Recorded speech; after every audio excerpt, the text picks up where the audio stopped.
Greetings in the precious name of Jesus. Welcome to the dewdrops of God's Word. Let us begin our day with God's blessings for us today. From the Gospel according to St. John, chapter 7, verse 6. Jesus said to them, "My time has not yet come, but your time is always here."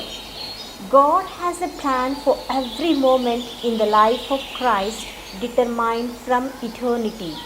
He has a timetable for everything he does. Jesus followed the Father's eternal counsel in detail. He followed the Father's clock precisely. God operates by a timetable and clock of his own making. The word time means opportunity. It was the best time to do something when circumstances were most suitable. When God promised for a Savior who will crush the head of Satan, he immediately did not do it in fraction of seconds, but waiting for a suitable time. We see in Galatians chapter 4, verse 4 and 5. But when the set time had fully come, God sent his Son, born of a woman, born under the law, to redeem those under the law, that we might receive adoption to sonship. Whenever Jesus spoke of time, he referred to a great event. Jesus answered them, "The hour has come for the Son of Man to be glorified." John chapter 12, verse 23. Jesus' time was his crucifixion and glorification. This was a God-appointed time. Our timings or his disciples' time was not part of God's plan in this manner. We find Jesus' time not coming yet in several passages as we meditated earlier. For instance, Jesus told his mother in the wedding at Cana, "My hour has not yet come." John chapter 2, verse 4.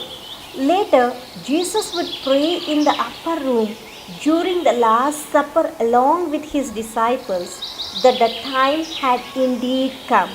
John chapter 17, verse 1. So much for his hour. But what did Lord mean when he said, "Your time is always here"? The timing was not dangerous for Jesus' brothers. Any time would be proper for them. His unbelieving brothers would face no opposition in Jerusalem. Thus, any time would be good for them to go. My friends, what about our time? For the unbelievers, any time is okay. But for the believers and the children of the kingdom, there is a time assigned by God to act upon. But when we look into ourselves, we plan to do things on our own time and not in God's time. Very often we expect to get instant answers to our prayer requests.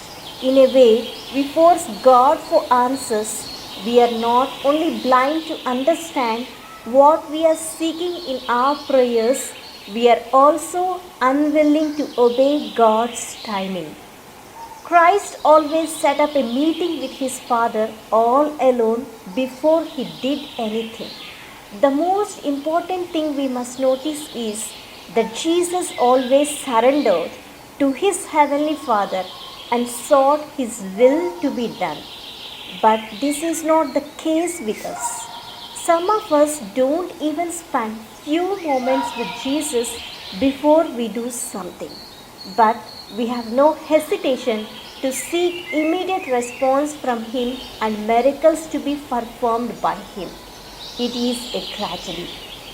Shall we at least accept that God has a particular time for everything and with good purpose? Ecclesiastes said in chapter 3, verse 1 and 1 to 8, that there is a season for everything, a time for every occupation under heaven. Let us ask today Christ to act in our lives as per his will, and let us remain humble and meek, submitting to his will. Let us say a small prayer. Abba Father, Thank you for speaking to me through your holy word. My sweet Jesus, inflame my heart with love for you and for your ways, so that I may submit to your holy and loving word. Set me free from the holy of own sinful ignorance and rebellious pride, that I may wholly desire what is good and in accord with your will and in your time to happen. Bless me, Lord, to understand thy will for me and teach me to wait for your time to establish things in my life. I make this prayer in your precious name. Amen. God bless you, my dear friends. Have a great day filled with God's grace and blessings.